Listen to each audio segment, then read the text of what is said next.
approach. So with that, I'm going to introduce tonight's speaker, who is Jason Lehman. Did I do that right? You did. Thank you. Okay, so Jason is a good friend of ours. He's given quite a lot of talks and taught a few classes. He is also a visual artist, sculptor, poet, and cultural historian. He studied illustration at Parsons School of Design and Art History at the New School in New York City. He holds a master's degree in modern European history with an emphasis in the history of science and technology from SF State University, where he also taught in the humanities department. He completed his PhD coursework in the history of science at the University of California, Davis, and he has lectured widely on the topic of technology and visual culture, with a special emphasis on early cinema and automata.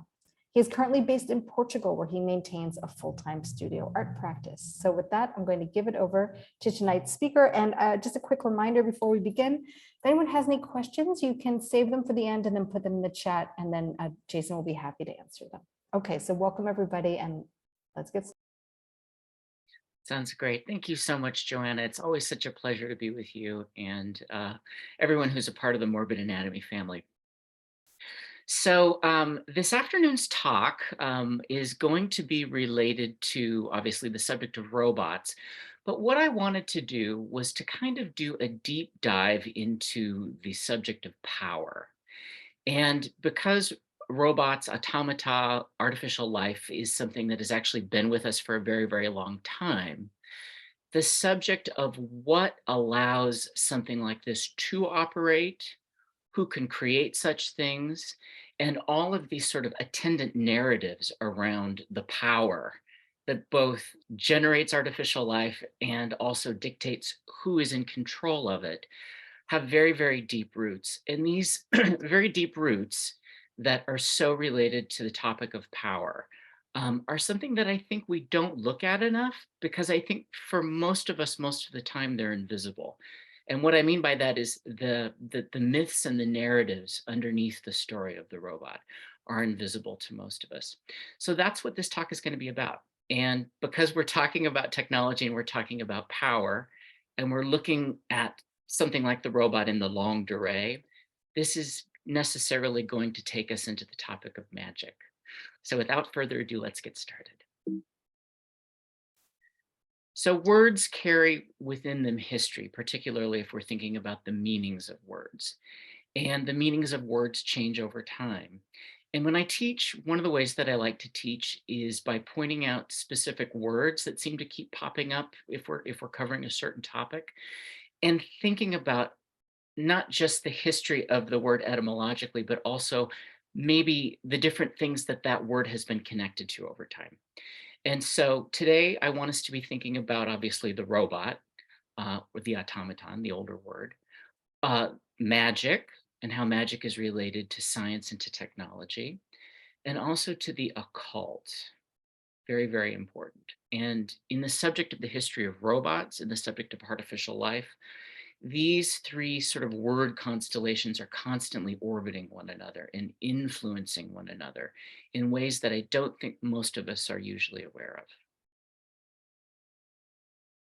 So as Joanna said, I have taught the course, The Cultural History of Robots from Myth to Modernity, many times before, and I'm hoping we're going to be teaching it again in June. And so robot is a fairly recent term. It comes into being in 1920. And before that, the word automata, plural automata, is used. An automaton means the thing that moves of its own accord. Robot comes from the Czech word for drudge or serf, or the person who does manual labor. It's a Czech word. So I put up some images for us to kind of take us through this sort of evolution of form and idea. This is the praying monk, which is one of the most well-known extant automata. In other words, it's still with us. It's actually owned by the Smithsonian Institute. And you can see images of it actually moving on YouTube. Just Google the praying monk or the mechanical monk. We think it was made by the Spanish creator Juanolo Turiano sometime in the 1500s. And there's a really beautiful article about it called A Clockwork Prayer. And many of you probably know about this.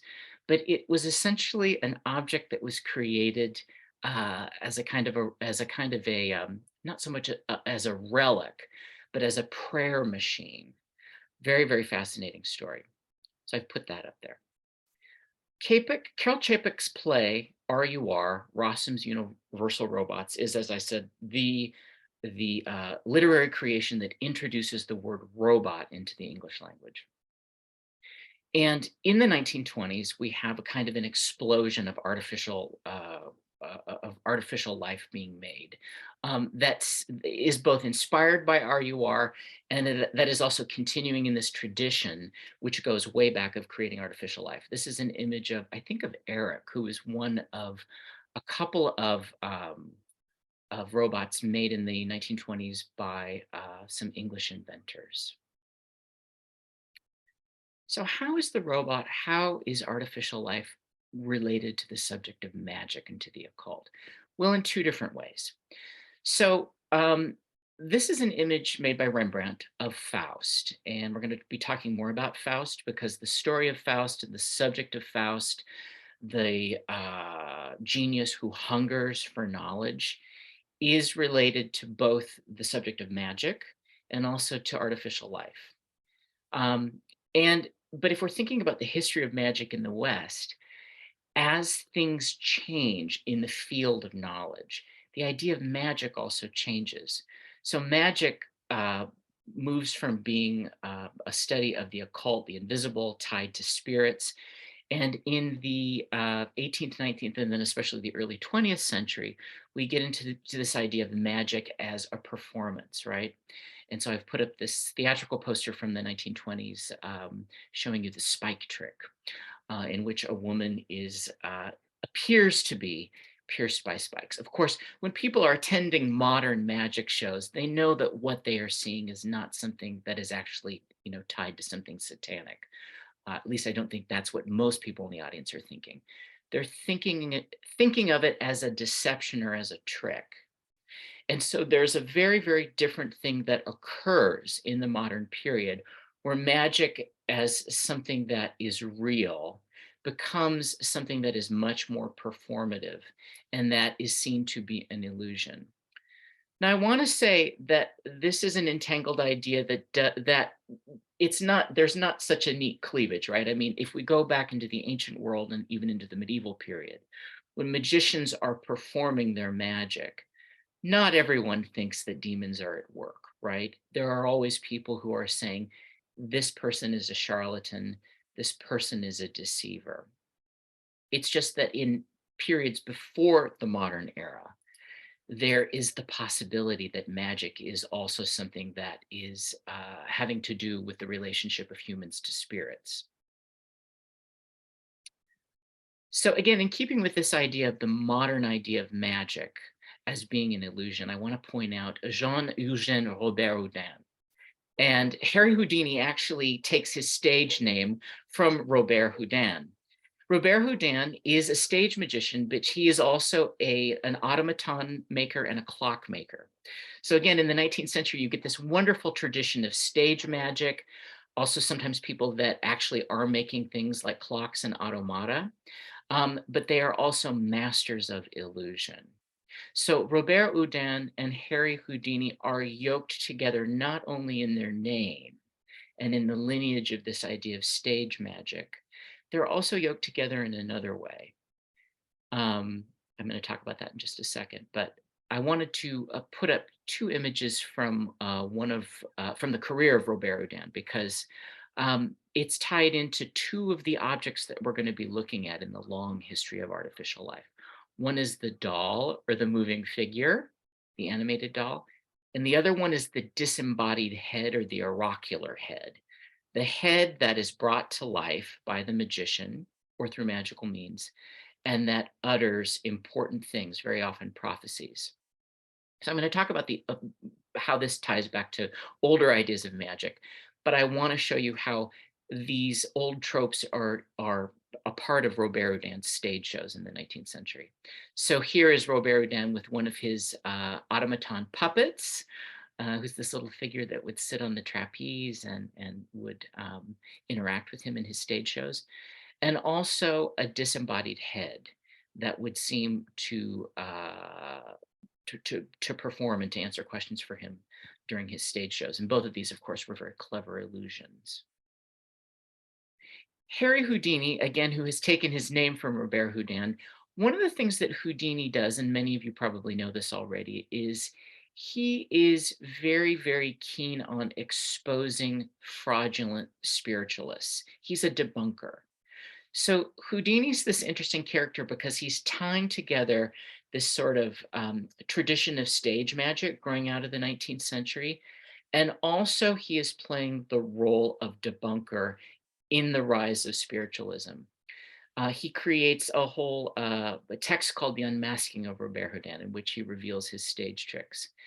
And this is an interesting moment in the history of magic in the 19th and early 20th century, where we have, people in the spiritualist movement, theosophists, anthroposophists, people who are part of what we would call the proto-New Age movement, these early occultists, who are actually also tied to the history of ceremonial magic too, who are saying spirits are real.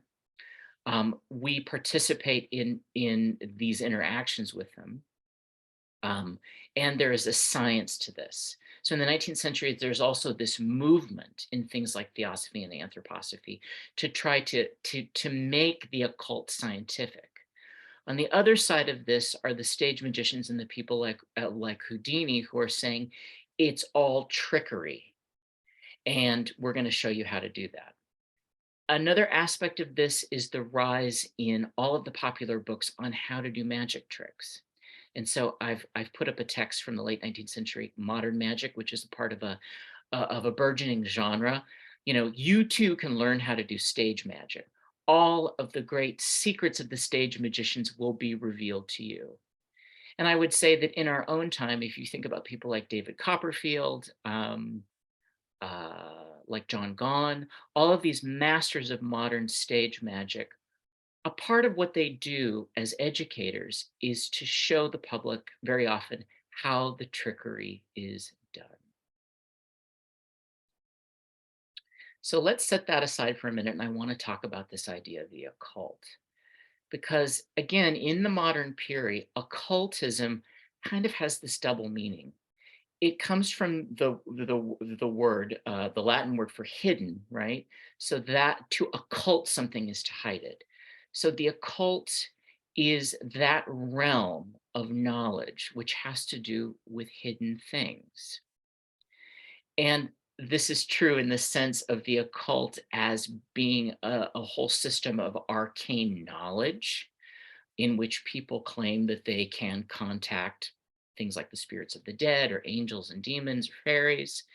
Um, but it also has to do with this idea of a whole range of things. Even think about things like mind control or things that are part of sort of like the modern intelligence networks within government, right? The tricks of getting people to think that they're participating in something when they're participating in something else. So I've put up an image from the wonderful Wizard of Oz, actually the image from the 1939 film. Pay no attention to that man behind the curtain. L. Frank Baum, who was born in the middle of the 19th century and died around 1919, is a part of this whole story of modern magic as well. And if you think about the Wizard of Oz, he turns out to be a humbug, doesn't he? And that giant floating head, we're going to be talking about the talking oracular head, makes one of its most famous appearances in The Wizard of Oz. But think about the power of the story of The Wizard of Oz. The wizard himself is not really a true wizard. He, in fact, is a stage magician. He is a humbug. And so this whole idea of the occultist, the magician, or the special technician, the person who has the ability to create these spectacular illusions that are fooling the public, that person is, might be a skillful technician, but he's not really a magician in the old arcane sense of the word. He is a technologist, and he's also a fake. He's a faker.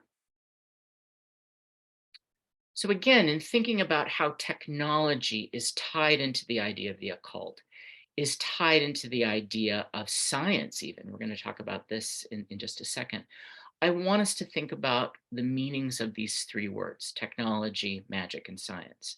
But I want to put up that famous Arthur C. Clarke quote, any sufficiently advanced technology is indistinguishable from magic. Uh, it's such a wonderful quote because it's so true. So let's think about these three words. Let's sort of unpack them. Technology comes from the old Greek word techne, and techne means art or skill.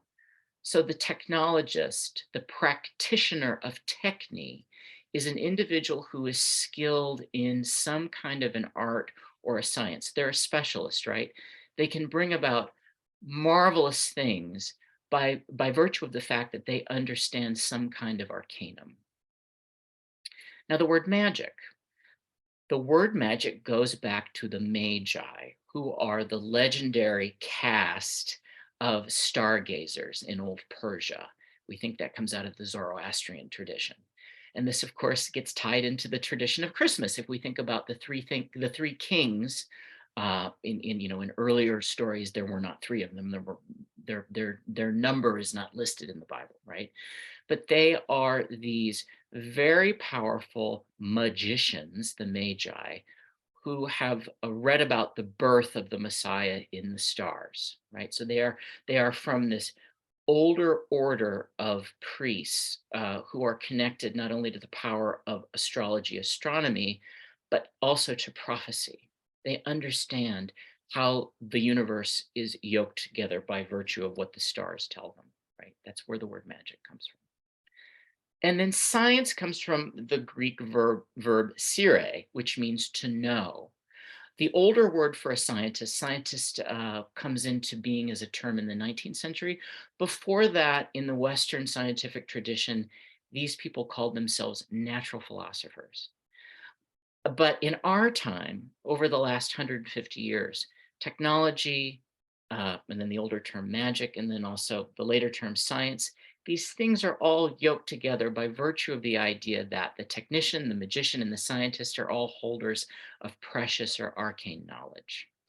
So I want us to be thinking about that as we start to think about the history of the automaton, the history of the robot in the Western tradition.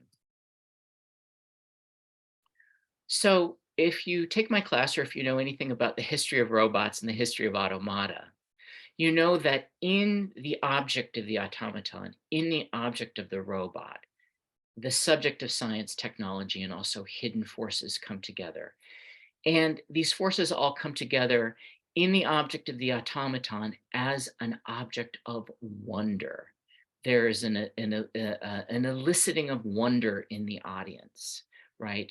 Whether that audience is someone at a royal court who's observing this, or whether it's a member of the public who is in the presence of these things. And I should say, even though I'm going to be focusing mostly on the Western robot in this, because I believe that there are these deep narratives in the Western tradition that influence how we think about robots. And I want us to interrogate those things because I think there are other ways to think about this that I think are fruitful. It is really, really important to be thinking about this idea of wonder. And that transcends, I would say, the Western robot, because when we think about automata or robots in non-Western cultures, there is also this idea of wonder. The automaton, the self-moving object, is something that elucidates wonder in the observer because we don't understand how it's doing what it's doing, right? It is a replica of life, which is, the greatest sort of miracle or mystery of all. So two objects I put up on the screen. Leonardo da Vinci, as some of you might know, did create a series of self-moving machines. One was an automaton lion that he created for Francois I, the King of France, for his triumphal entry into the city of Milan. It roared, it opened its chest, and blue lilies sprouted forth from it.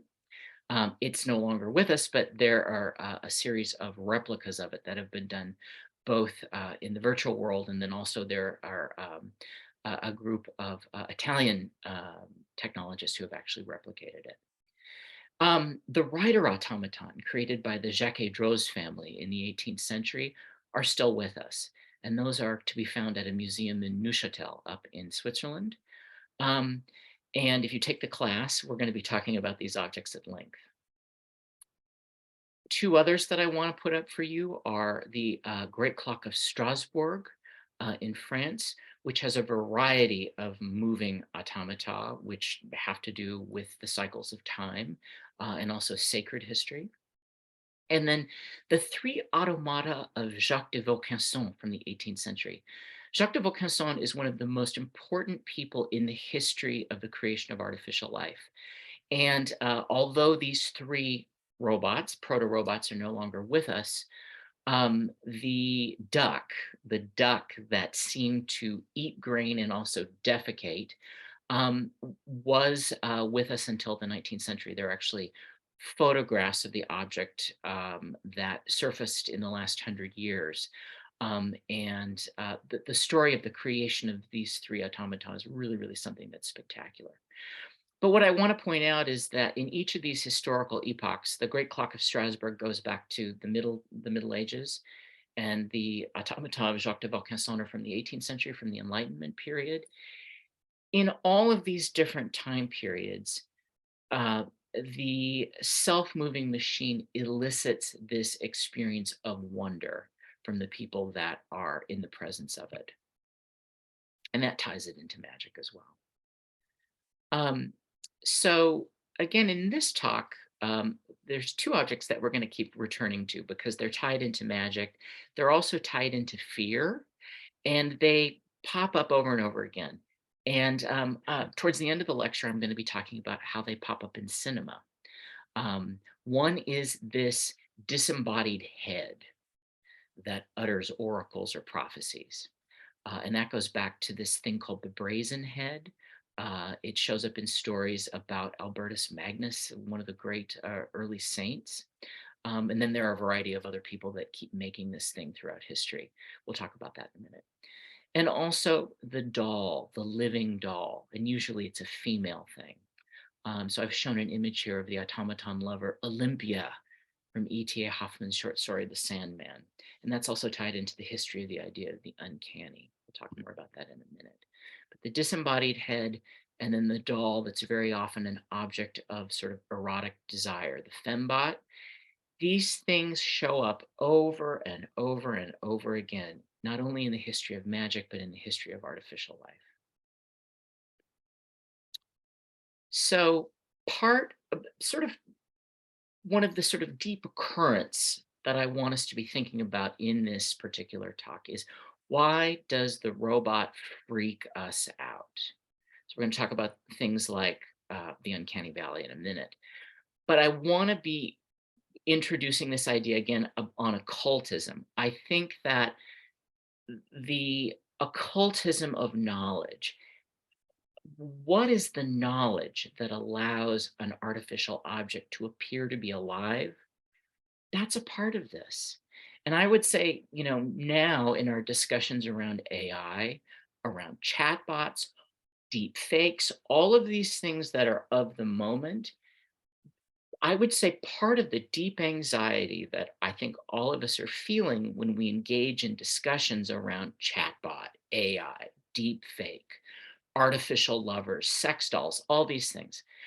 There's a long history of this, I think, that's tied to fear and to wonder, but it also has to do with arcane knowledge. Most of us don't understand what the hell is going on here. How are these things doing what they're doing?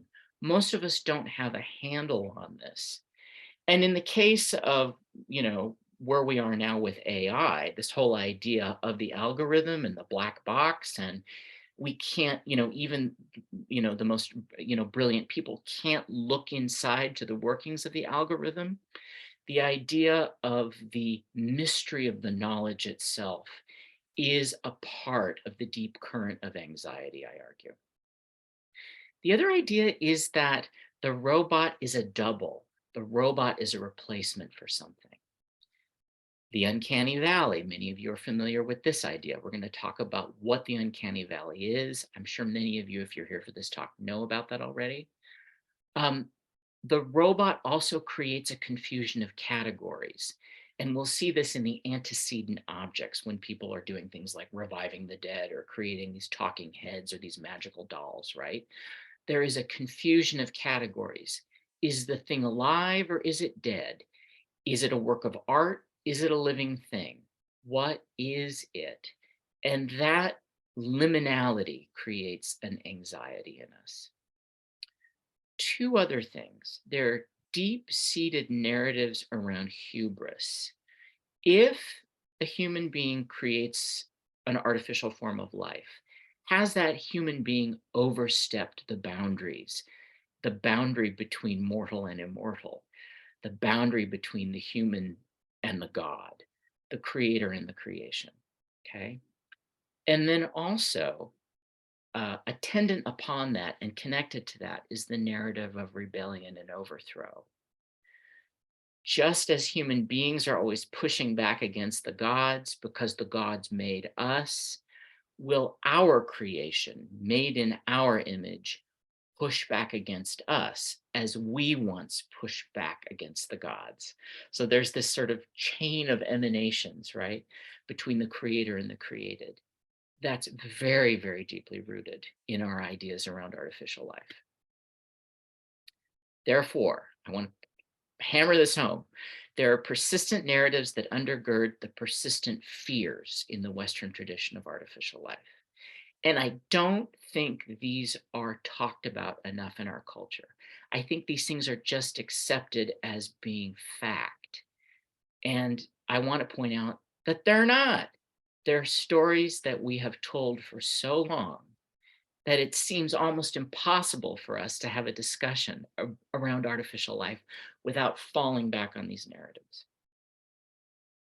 Okay, I would argue that one of the reasons for that is within the Western tradition, there are different traditions in non-Western cultures, all of the creation myths have this woven into them. So I'm going to point out three of these foundational creation myths: the Sumerian Babylonian, the biblical, and then the Greek, the classical. So in the Babylonian creation story, out of which the biblical tradition comes, although we didn't know this until the 19th century, the 20th century, 19th and 20th century, when all of this stuff was being unearthed in the Middle East. Human beings are created by the Sumerian, Babylonian, Akkadian deities to be their servants. This comes from the text, the Enuma Elish, which means when on high, because this is the God speaking. Blood I will mass and cause bones to be made. I will establish a savage. Man shall be his name. Verily, savage man I will create. He shall be charged with the service of the gods, right? Humans are made to be servants, that they, the gods, might be at ease. So here's an image of the Mesopotamian god Ea, who, like Yahweh, is forming the first human beings out of river mud and breathing life into it. So this is in both the Yahwist and the Elohist, the two traditions that come together in the book of Genesis, right? God is making Adam, which means red earth, and breathing life into him. And then in keeping with the patriarchal tradition and also with the tradition of artificial life, of male as maker, I want to point out one of Freud's later students, Dr. Karen Horney, came up with the idea of womb envy. I talk about that in the class. She didn't believe in penis envy. She said, no, women don't have penis envy. Men have womb envy. And what I would also argue is if you look back at these traditions of creation, you can certainly see this in the creation of Eve. The first woman is pulled out of the body of the first man.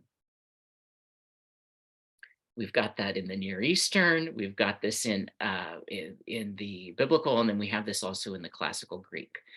The brothers Prometheus and Epimetheus create the first human beings and bring them to life. A myth that's a part of this whole part of the creation story is the creation of Pandora. I've often said, I mean, I'm not the first one to say it, but I try to hammer this home in my class, that Pandora is the first Western fembot. She's created by the gods as a punishment for the theft of, not just the theft of fire, but to take men down a peg, right? Because they're getting too big for their britches, so to speak. And Pandora is also sent down as a gift to punish Epimetheus and Prometheus. Pandora means all gifts, and we all know that she brings a jar. Later on in the story, it's called a box, and in that is contained all the ills of the world. So the myth of the living statue, the myth of Pandora, is a part of these early stories of artificial life that come down to us in the Western tradition. Okay, so those are the sort of foundational myths that come out of the Judeo-Christian biblical Near Eastern tradition, and that come out of the classical Greek tradition. Let's talk a little bit about this idea of animating artificial bodies, which is related to both magic and then also to mechanics, and then later to science and technology. There's something in the late antique world called telestiki, which comes out of the Neoplatonic occult tradition, in which a practitioner can bring down a daemon, a god or a spirit, into a statue. I've put this up on the screen. Give it a Google. John Opsopaus is both a historian as well as a magical practitioner, and he has a marvelous online presence in which he outlines the process for doing this. It's really, really fascinating.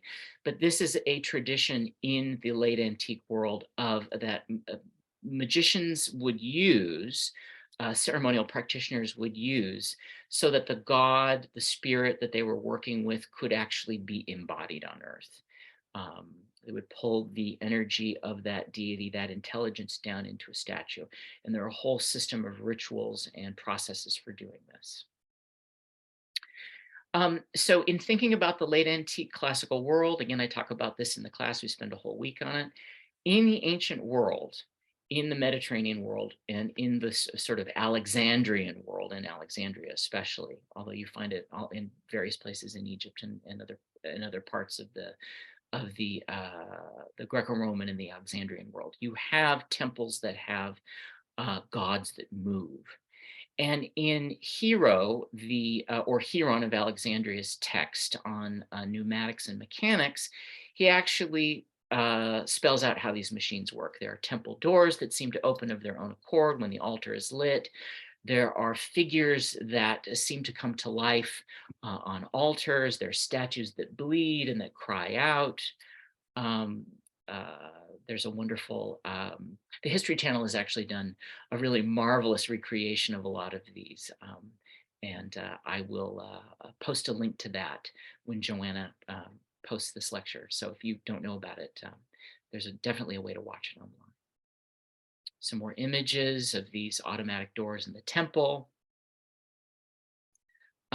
So we think of these as the engineering of sacred special effects. And so thinking about this idea of putting people into a state of wonder, in the ancient world, when people would come to the temple, the god would seem to be speaking to them, right? So there is this uncanny, magical, occult effect in all of the ramifications and meanings of that word in these old temples. P.S. Of course, you know that the Catholic Church is definitely going to be picking that up, and I don't have time to talk about that today, but there's a rich tradition of the automaton within cathedrals and also clocks, reenacting the sacred Christian stories, and a whole tradition of saints that move and crucifixes that seem to bleed, to cry, to make noises. So there's a long history of this. Two amazing texts that I cannot recommend enough are Gods and Robots by Adrienne Mayer. She does a deep dive on the ancient world, that has a whole chapter on Medea and bringing the dead back to life and rejuvenating people. And then also talks about the mechanical machines in temples. And also Ellie Truitt's magnificent book on medieval robots. Highly, highly recommend both of these books for deep dives into the early robots of these different periods, the classical period and then also the medieval period. So again, if we're thinking about AI, if we're thinking about the uncanny, if we're thinking about the occult, we have to talk about this idea about the reanimation of bodies. I think there was a story that just came out about, I think Peter Thiel is talking publicly again about freezing, the whole cryogenics debate, and that still seems to be a part of a lot of the thinking among certain Silicon Valley founders. That's a whole other topic that's super fascinating. But this idea of the reanimation of the body, it goes back in stories of Medea, but there's a variety of other stories. So I'm going to point out a few of them. One of the oldest is Saul going to the witch of Endor in the Old Testament, where she can call up the spirit of Samuel to advise him. John Dee, the astrologer and magician for Queen Elizabeth I, who was an amazing inventor and mathematician, also a practicing ceremonial magician. I'm sure many of you know about his conversations with angels. Enochian magic comes out of that. Here's an image from the 18th or 19th century showing him in a graveyard, raising a specter of a dead person to get information out of them. So that's the raising of the soul to get information. But then if we get to Mary Shelley, obviously in the 19th century, how are we going to actually put the body back together to give life to, this is the idea of wetware, right? So even there, though there are some earlier things, it's Frankenstein, right, that puts it all together, no pun intended, and actually brings this idea into the modern period. The reanimation of the dead, the soul and the body. And that's another interesting topic. Think about artificial life versus artificial intelligence, because in the history of the creation of the artificial being, we have this idea of the intelligence, and then we have this idea of the body.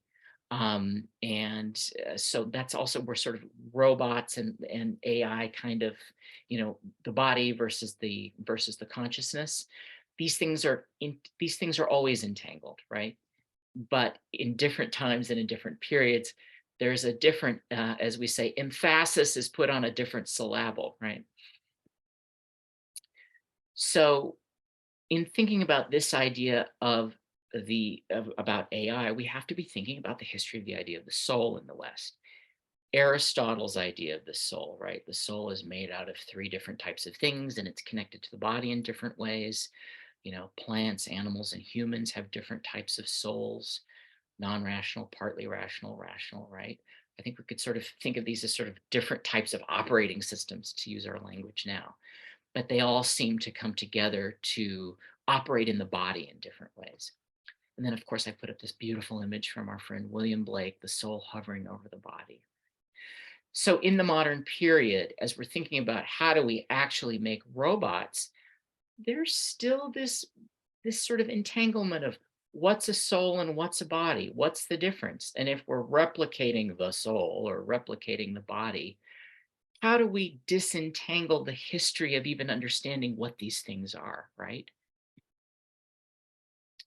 In thinking about Frankenstein as the reanimation of the body, Mary Shelley is pulling on the tradition that's coming out of the scientific revolution. So one, Descartes, who's sort of blamed for splitting consciousness or the soul apart from the body. I don't think that's entirely fair. Descartes actually trying to really puzzle this out. He still believes in the soul, but he also does believe that animals and human bodies are machines, right? They're like automata, made much more delicately made because they're made by God. And then slightly later, we have somebody like Galvani and these other people that are coming to understand that electrical currents, magnetism as well, the force that is exerted, vis-a-vis magnetism and electricity, is somehow related to how the body is animated. Mary Shelley has read this information, and certainly in her novel, Victor Frankenstein has absorbed it and is putting it to work in the animation of Frankenstein.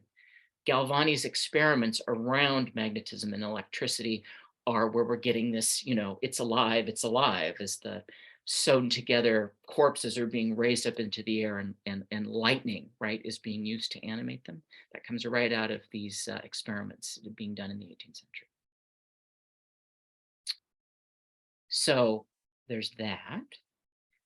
But again, in thinking about this anxiety, I want to talk about this idea of the trick. Because in the history of artificial life, in the history of automata, there is also this thread of story. That thing is not alive.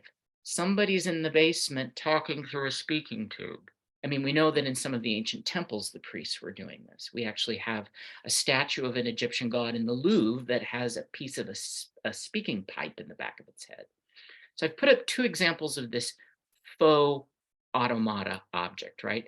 So again, going back to the brazen head, the brass head that is supposedly made by a lot of these early fathers of the church and a lot of these medieval magicians. In one of the stories about Albertus Magnus, who's the teacher of Thomas Aquinas, making this, Thomas Aquinas is freaked out and he smashes it. In one version of the story, what he's smashing is a fake, and you can see this in the image.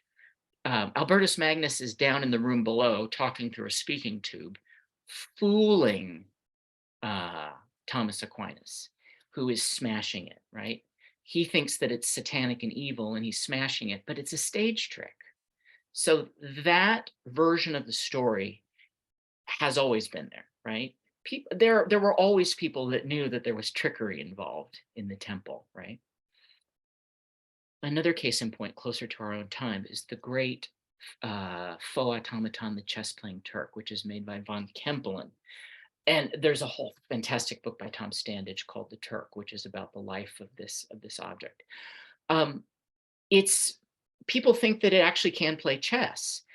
People also think, all the way back to when it's first presented at the court of Maria Theresa in the 18th century, that there's somebody concealed inside of it, right? We now know there was someone concealed inside of the Turk. But the Turk appeared to be an automaton that could play chess with people, and it usually won.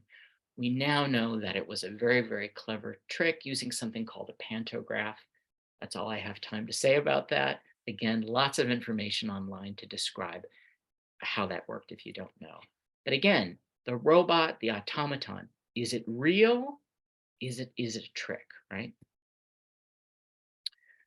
So again, I want to drive this home, thinking about the Western idea of the robot. In a culture that is based on the Judeo-Christian mythos, as well as a secular scientistic, a society that worships science, which I'd say describes ours, a scientistic technocracy, the occult is either evil, as in that older way of thinking about magic in the Judeo-Christian sense, or it's fraudulent, right? It's a stage trick, right? Magic in the modern period, for most people, is trickery and it's illusion. Or, if you're a person, in the Christian tradition mostly, who still believes in God and in angels and that Satan is out to trick you, magic in the occult is evil. It's tied to the devil. And it still is for many people, right? So I want to put that out there. Those two sort of competing things are still entangled, and they're both negative. Occultism, magic, satanic; occultism, magic, trickery. So the automaton or the robot as a work of imitation is also entangled with myths of forbidden knowledge, hubris, rebellion, and possible human overthrow. What could go wrong? It's something that I want to say again and again to you.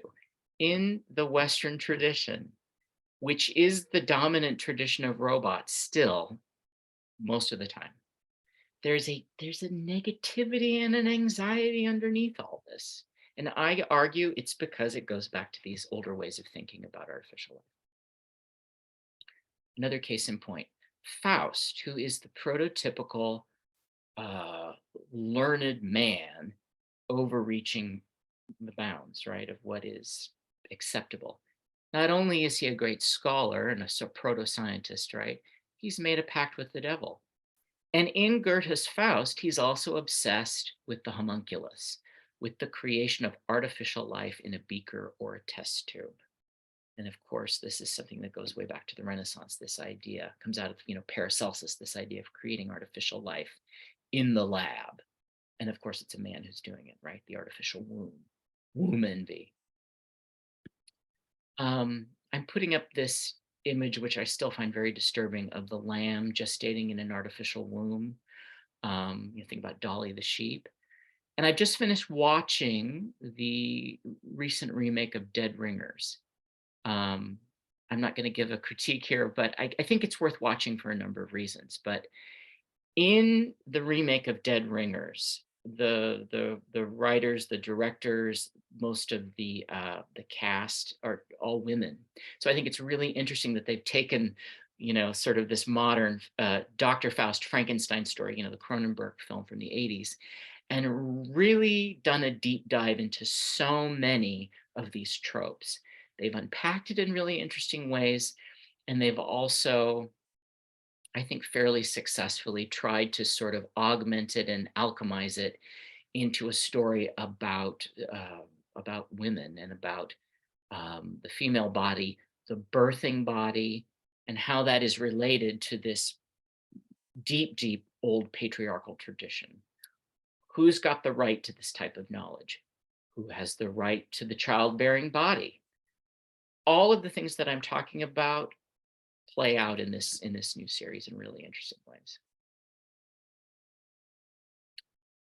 So within the anxiety and the fear around robots and the automata and the artificial body, is this also this idea of the fear of the double or the copy? So just a little quick history of this over the last 200 years, 3 examples of this. In E.T.A. Hoffmann's short story, The Sandman, the poet falls in love with a beautiful young woman who actually turns out to be an automaton. It's the fembot idea, right? Hoffmann, who's one of the fathers, one of the founders of the Romantic movement, is contemporaries with Edgar Allan Poe, and so von Kempelen's Turk, is sort of playing into all of this.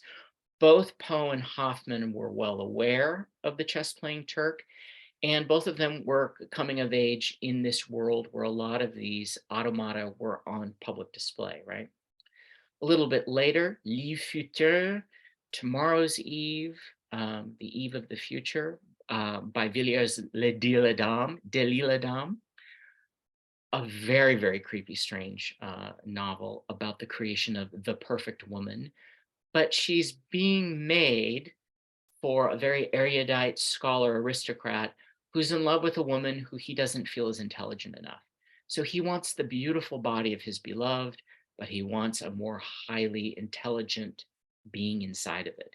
And so he goes to a fictional Thomas Edison, and he's named Edison in the novel, to bring about this miracle, to make him Tomorrow's Eve. Of course, Ira Levin, pulls this into the 20th century with the Stepford Wives.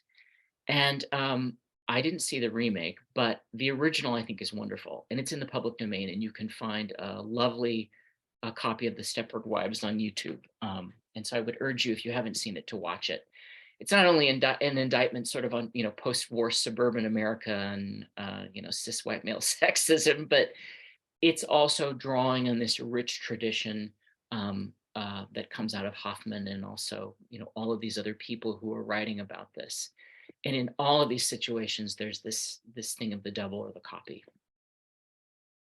Of course, we can't have a discussion about any of this unless we're talking about Fritz Lang's Metropolis, where the copy, the replica, the automata, the fembot is seducer. And then, of course, in Rotwang, the Inventor's Studio, you have the pentagram, the inverted star is behind all of it. Literally, it's in the workshop.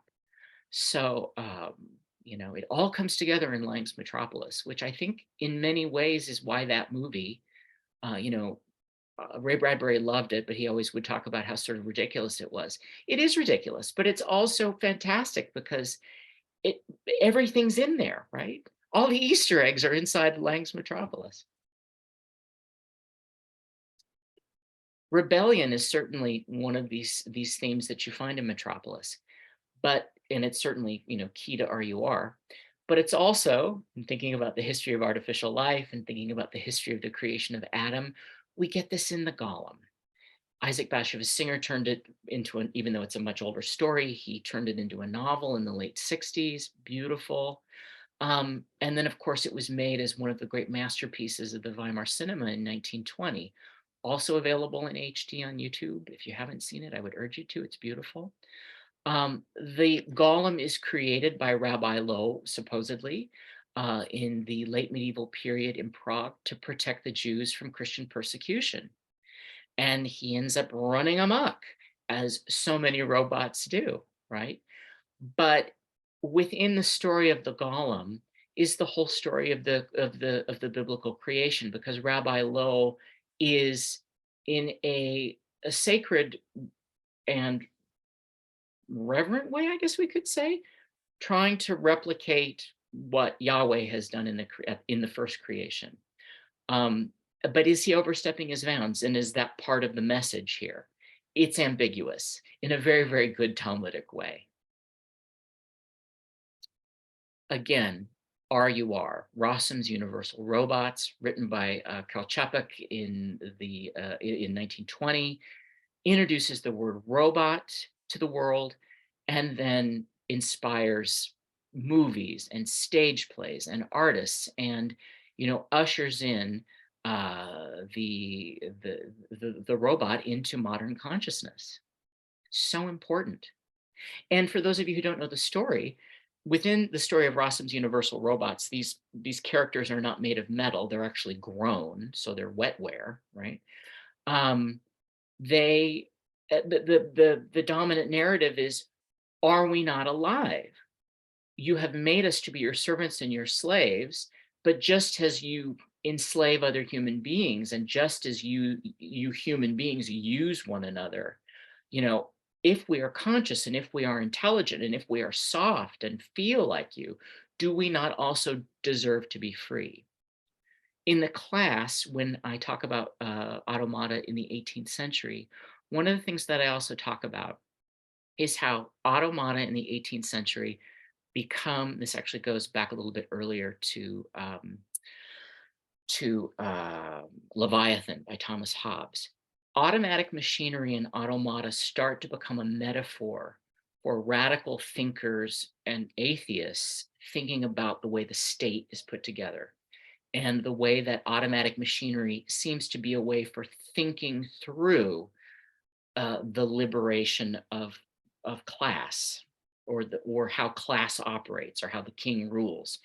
And it gets used in both a negative way and also a positive way. And that's all I can say today because of time. But there is this wonderful centuries-long history of utilizing the automaton and the robot in the early modern and then the later modern period to think about the politics of labor, the politics of slavery and the abolition of slavery, all of these different things that have to do with the way that human beings use or don't use one another, or cooperate or don't cooperate. It becomes a helpful metaphor. And it certainly, plays a huge role in the way that all the conversations around robotics and AI are taking up so much of the space in the conversation right now. Of course, think about Hal from 2001. This idea of rebellion and overthrow. So important, so terrifying, so much a part of how we think about everything having to do with AI. And then if we're going back to the idea of not just artificial intelligence, but an artificial body that's intelligent and that feels, we can't do any better than Blade Runner, right? From 1982. So this is a quote from Ernst Jentsch, who wrote the first article about the uncanny. I think Freud's is a little bit later. I could be mixing that up. I think Jentsch comes first. I love this. In telling a story, one of the most successful devices for easily creating uncanny effects is to leave the reader in uncertainty as to whether a particular figure in the story is a human being or an automaton, and to do it in such a way that his attention is not focused directly upon his uncertainty, so that he may not be led to go into the matter and clear it up immediately.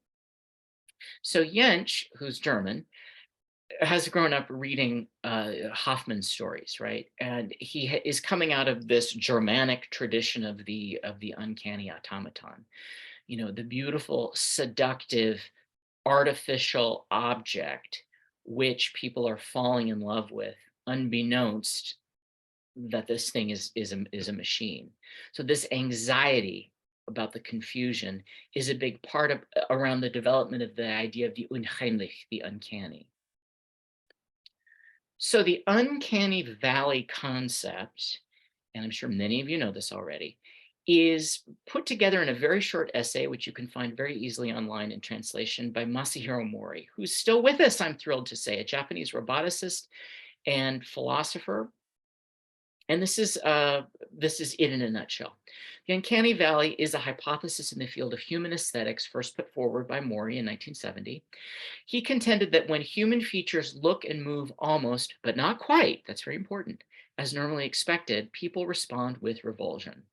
The valley is the dip in a graph that charts human responses to various non-human and human-looking things that go from an industrial robot that doesn't look like a human being all the way to a zombie, the dead animated body, which is rotting and falling apart, to something like a bunraku puppet, in which the puppeteer is hidden, in that very beautiful black veiled way behind the stick puppet, right? I'm sure many of you know the tradition of the bunraku. It's gorgeous and spooky to a degree, but also there's an elegance to it, right? So that doesn't disturb us in the way that something like a zombie would. And so this is an illustration of how he charts that. And I want to also say this. This is over 50 years ago that this is put out, and much ink has been spilled in trying to figure out whether we can quantify the uncanny valley. Should we actually use this as a scientific statistical metric? Can we? Or is this something that, by virtue of the fact that it seems to resonate with us, does it matter whether or not we can measure it? Not going to get into any of that. There are many schools of thought. There are many people who have worked on this in a quantifiable sociological way. And obviously, there are people who are like, no, I get it. The uncanny valley is real. I think we all feel it. Let's talk about how it's a useful tool for actually thinking about our experiences. So, a whole huge body of literature has come out of this out of this wonderful idea of the uncanny valley. But here you can see on the illustrated chart, we start with, on this we have familiarity, and on this we have the relationship of the object to human likeness, and supposedly you can chart this. The industrial robot, which doesn't bother us because, it's an automatic arm, or it's R2D2, it doesn't look like a human being. The humanoid robot, more like C3PO, or sometimes it'll have a human face, but, we know it's a robot. The corpse, that starts to get a little strange because when we see a corpse, we know that at one time it was alive. The zombie is a corpse that's come back to life, really disturbing.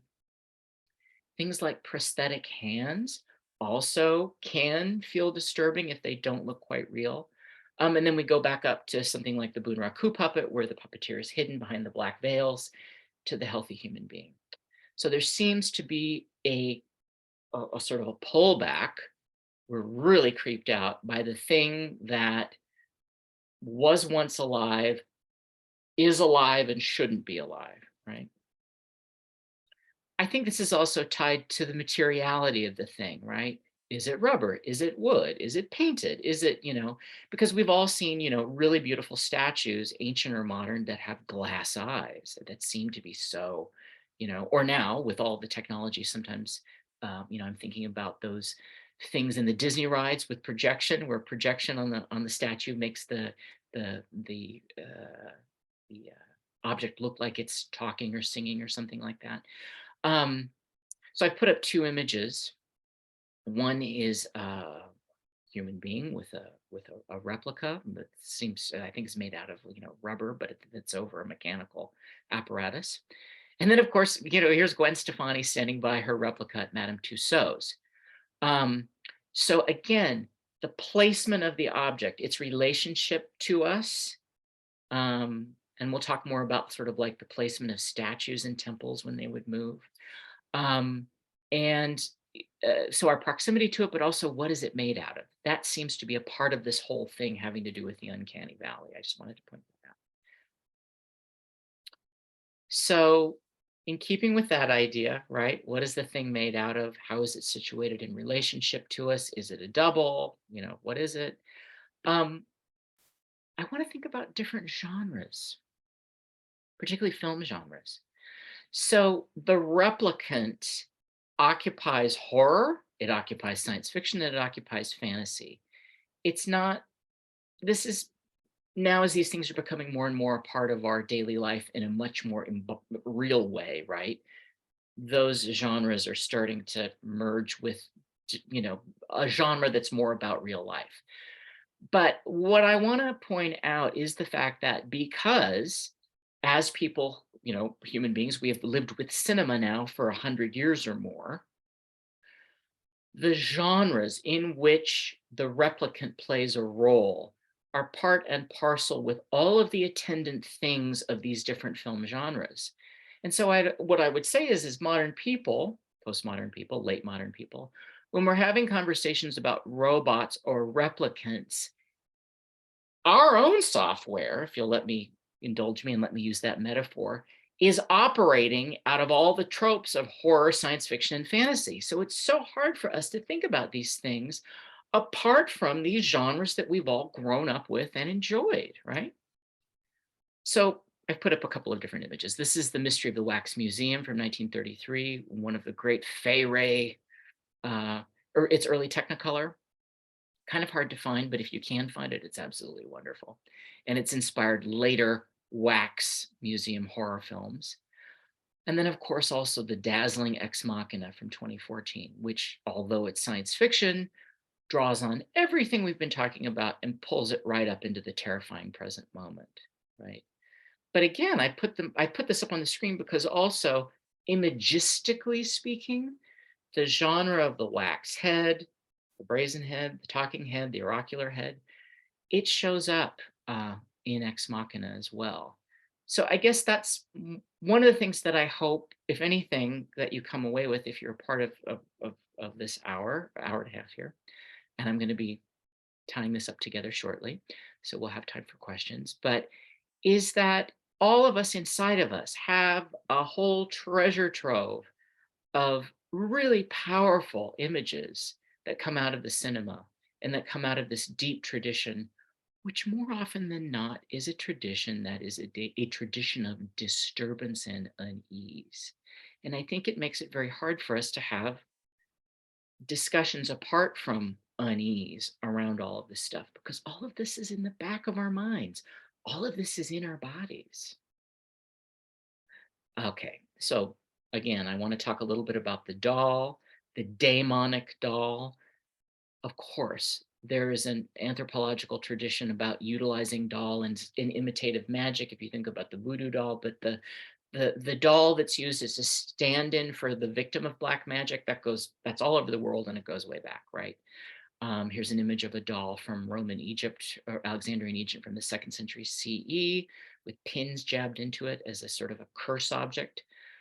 And I suddenly realized last night, if you're a Ray Harryhausen fan, he's pulling on these things all the time in his retelling of Greek myths. So in 1981, where we have the beautiful senior Laurence Olivier playing Zeus, all of the figures, the mortal figures on Earth, Zeus has replicas of them up on Mount Olympus. And as the story is unfolding, he is setting them out in the toy arena of Earth. And as above, so below, that which is taking place by the will of the gods, illustrated through a replica, is then taking place on Earth. Again, the daemonic doll becomes the demonic doll. You have the ventriloquist doll, the possessed doll, the wonderful old film Dead of Night, where the ventriloquist dummy comes to life. Child's Play, of course, the prototypical slasher doll. And then I haven't seen it because I watched the trailer and I thought, I've seen this already, right? Megan, which came out in 2022, which brings together, fear of AI and the demonic possessed killer doll. all together in one film. And then again, as I've been talking about this idea of the oracular head or the talking head, I just want to point out a couple more historical roots. In the tradition of both Norse, Celtic, and Mediterranean mythology, you have this thing called the oracular head. And for those of you fans of Norse mythology, you know that the god Odin had one of these.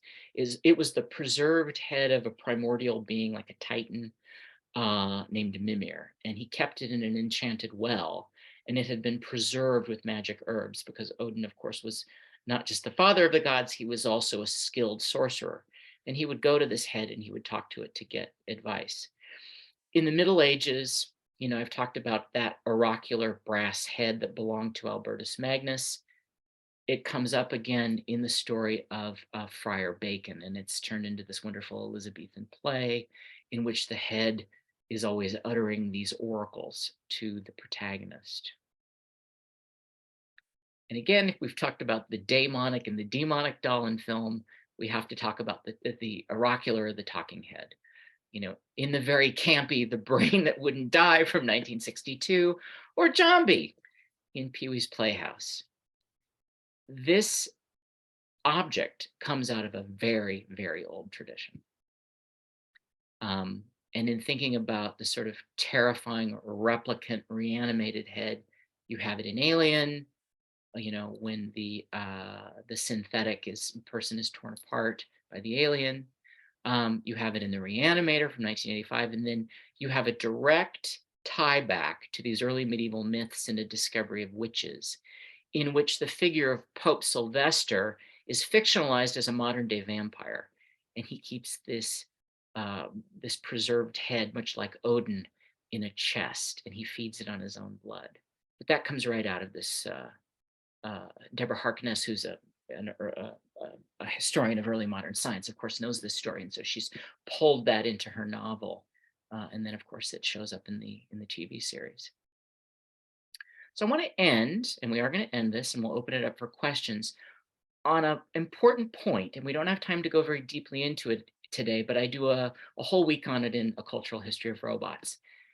If we're moving away from the Western tradition of AI and artificial life, we get a very, very different way of thinking about robots. And I want to point out one of them, and that's what comes out of the sort of Buddhist tradition, with antecedents in the Hindu tradition as well. There are artificial beings that run deep through Hinduism and also Buddhism. Very often they are guardians. Very often there are these artificial entities that guard the different sacred shrines. And Adrienne Mayer talks about that somewhat in her book on artificial life in the Mediterranean. But there is also a rich philosophical tradition for thinking about AI in terms of non-Western philosophy. Arthur Kessler's book is problematic for various reasons that I don't have time to go into, but he touches on it. And of course, he's a Westerner looking at this. But Masahiro Mori has written a really beautiful book called The Buddha in the Robot.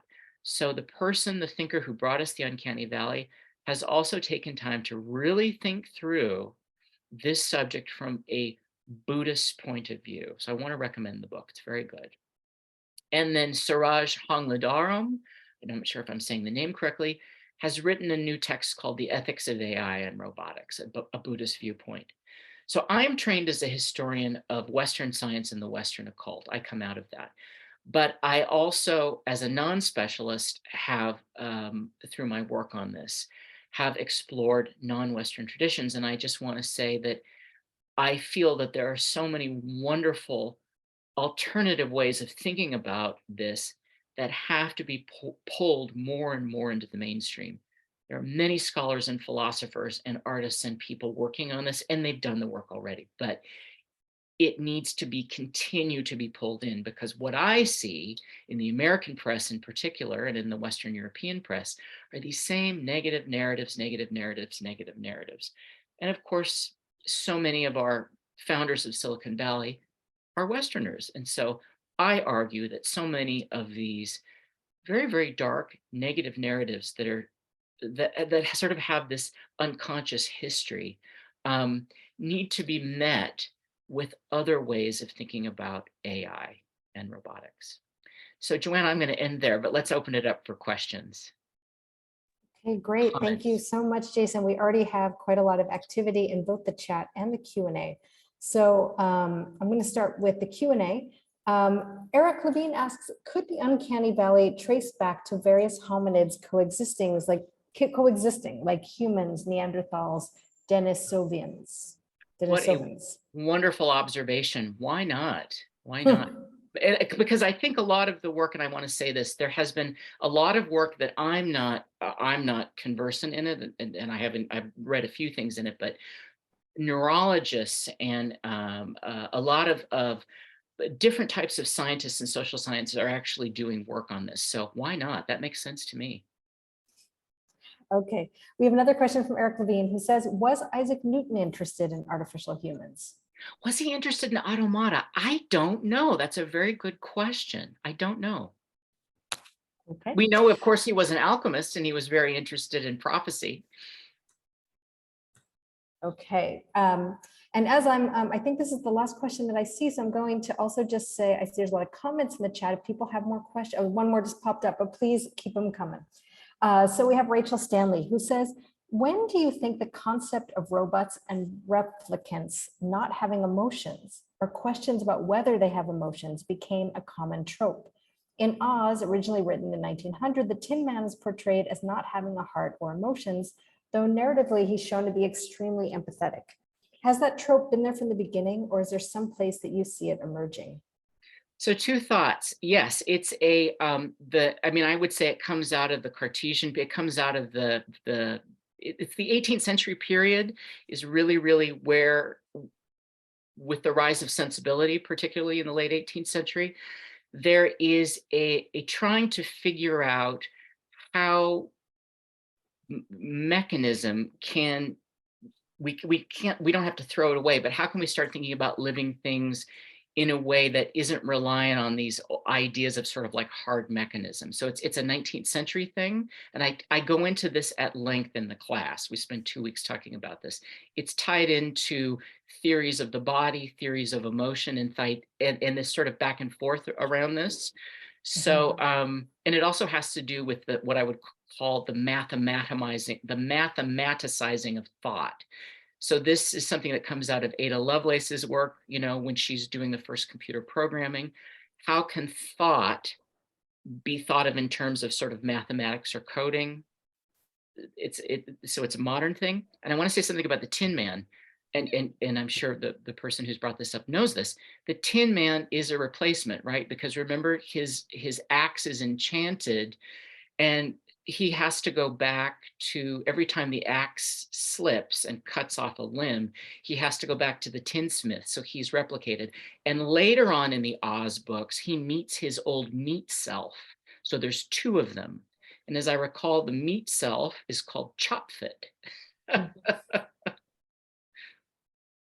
Okay, we got a bunch more questions that have popped up. Okay, Delaney says, there are many examples of this in media, but what are your opinions on human consciousness and robot bodies? Are they less human? Do they have the ability to consent? I really can't answer that question because I don't know. Here's what I want to say about that. I think, I don't even know if these types of questions are, well, no, they're still fruitful. I don't want to denigrate that question. It's an important question. But here's what I want to say. I think there are equally important questions that have to do with us and how we're using this stuff in power relationships with one another that I think we also need to be asking. And I'm sorry, I'm not trying to evade the question, because to answer the question honestly, I don't know. I really don't know. Okay, and then Pedro says, are we really, and then in parentheses, still, end parentheses, a scientific society in the West? Seems like people want to believe in magic again. Oh, I would say that the people who are in control are. I would say we are scientistic and technocratic. And I would say that in the popular imagination and also in the way that we think of ourselves, I think that is still very dominant. But I would say the modern idea of how magic can still be utilized to sort of serve an emotional self, I would say that that also was one of the reasons that the things that we call magical or even magical thinking or the occult, that those things persist. I also would just say this. I think that there's particularly now that we have access to so much, I think that there is a recovery of the sort of much richer, more complicated ways to think about magic and the occult that has occurred like in the last 20 or 30 years. It's not just woo woo. It can't just be written off. There's a more holistic way of thinking about that. I think that's starting to return for all classes of people. But I would say that there is still among the technocratic classes that make a lot of these decisions and people that are in corporate power, there is still a scientific, science worshiping sort of technocratic thing that holds sway. Okay, we've got a question from Asti who says, so fascinating, thank you. I've done work on the intersection between gender and robots. Do you have a sense of the breakdown of the gender in automata historically in the West? It seems to me that in the 19th century and 20th century, androids are often female. Can you, I'm sorry, Joanna, can you say that Oh, one? Yeah, no problem. Okay. Brain slippage. Yeah, no worries. It's a long question. So Asti says, so fascinating. Thank you. I've done work on the intersection between gender and robots. Do you have a sense of the breakdown of the gender in automata historically in the West?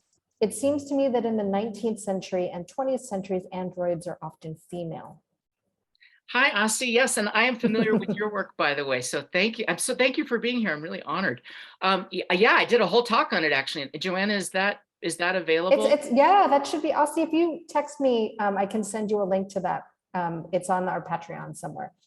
And Asti, I would also say E. Norbert Wiener wrote a really interesting article called The Gender of Victorian Robots that I would highly recommend.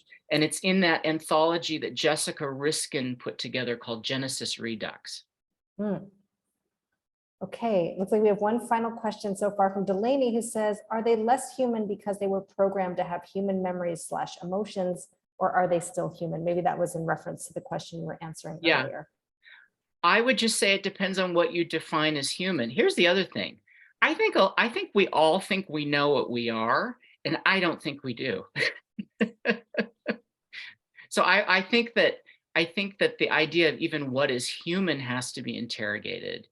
And I'm a historian, so I hope we all come with the biases of our disciplines.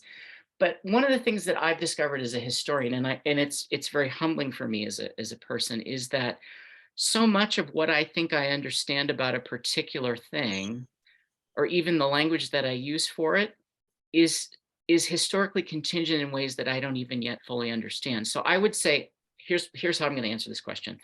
I would say I think we have to be very specific about what we mean when we say that, because I think because these things are programmed, because they are made by human beings, I think we have to try to understand that they're not human, but they may be like us in certain ways. And so it may not be tit for tat. It may not be possible to talk about artificial life in terms of what is exactly human or not human.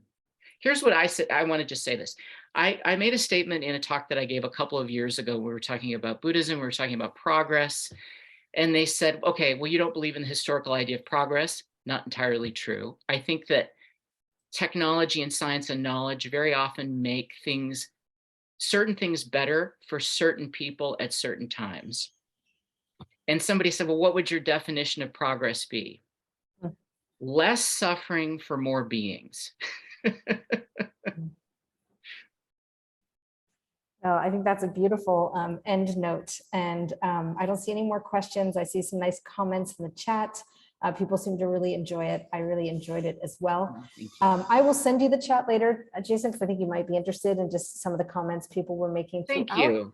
Yeah, and for all of you, thank you so much for joining us. I put a link to the speakers class one more time in the chat. I will do it one more time so people have access to that if you'd like to join. It doesn't start until June 11th.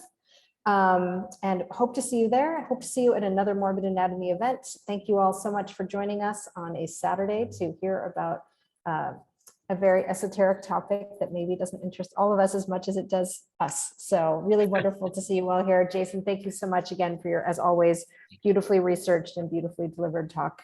And everyone have a great weekend. Take care. Thanks so much, everyone. Bye, everybody.